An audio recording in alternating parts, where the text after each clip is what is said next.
Hello everyone. सो आपका UP एमआरसीएल का जो एग्ज़ाम कैंसिल हुआ था इलेक्ट्रिकल असिस्टेंट मैनेजर का ऑपरेशंस का, वो कल हो चुका है 16 जुलाई 2021 को। तो हम देख लेते हैं क्वेश्चंस कौन कौन से आए हुए थे। तो क्वेश्चंस जैसे थे एग्जाम्स पेपर में, ट्रांसफर फंक्शन आपको फाइंड करना था, ऑफ द ब्लॉक डायग्राम आपको गिवन था। उसके बाद उसके बाद आपके स्टार डेल्टा से रिलेटेड कुछ क्वेश्चन थे। टाइम कॉन्स्टेंट आपसे पूछा था इंडक्टेंस के केस में, तो एल वाई आर। और आपका फिर थेवेनिन रेजिस्टेंस निकालने को एक क्वेश्चन था। डैम्पिंग रेशियो बेस्ड क्वेश्चन आपका पूछा गया था। आपको एक ट्रांसफर फंक्शन गिवन था और आपको उसमें डैम्पिंग रेशियो फाइंड करना था। जैसे मान लीजिए के अपॉन एस प्लस फोर या फिर four upon S plus four, ऐसा करके कुछ आपको ट्रांसफर फंक्शन गिवन होगा। उसके बाद आपको एक क्वेश्चन में आपको क्लोज लूप गेन फाइंड करना था। ठीक है। नेक्स्ट क्वेश्चन में आपसे डिस्टॉर्शन फैक्टर आपको हाफ वेव कन्वर्टर का पूछा गया था। ठीक है। फंडामेंटल अपॉन आर में आप जानते हैं वैल्यू। तो in type two system pole added it will cause, तो आपसे पूछा गया था ये क्वेश्चन कि अगर टाइप टू सिस्टम है, अगर पोल को ऐड कर दिया जाए तो कैसा कंपनसेशन होगा आपका। ठीक है।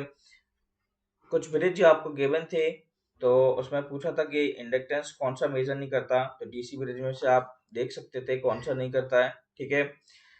नेक्स्ट क्वेश्चन था कि in electronic ohm meter operation amplifier is used as. Okay. तो इलेक्ट्रॉनिक ओम मीटर में ऑपरेशन एम्पलीफायर जो होता है आपका, वो बफर एम्पलीफायर की तरह वर्क करता है।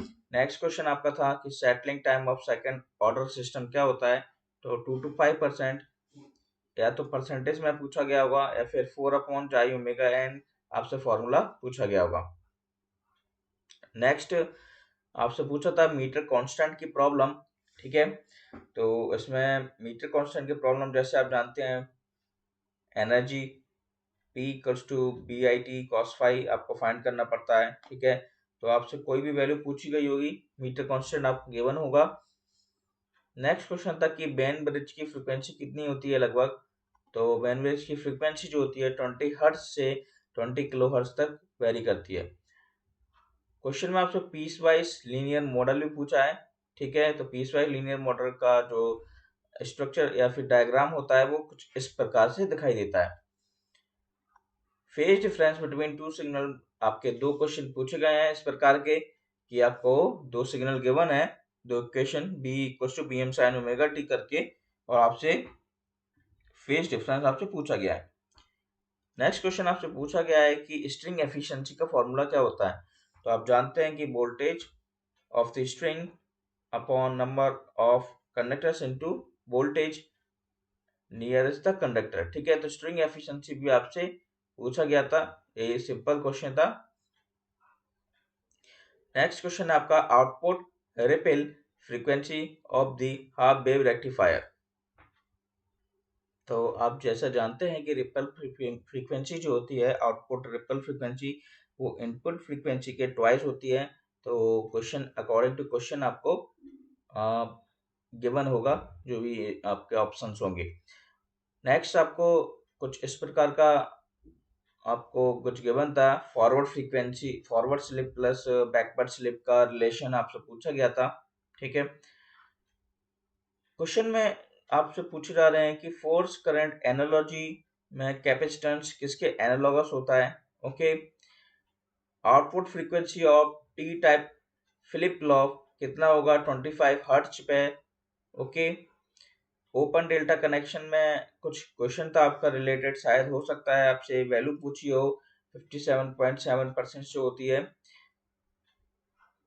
क्वेश्चन आपका एक बेस था, PWM आपको गिवन था। ठीक है। फिफ्थ हार्मोनिक्स आप जानते हैं कि 360 डिग्री अपॉन, अगर जब आप 5 करेंगे 360 डिग्री अपॉन n आपसे पूछा गया होगा 72 वैल्यू।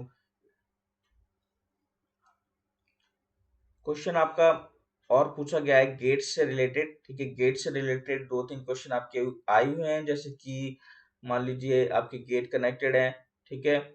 तो ए बी सी डी कुछ करके आपको दिए होंगे बहुत सारे, और फाइनली आपको कुछ दिया होगा और आपको आउटपुट फाइंड करना होगा।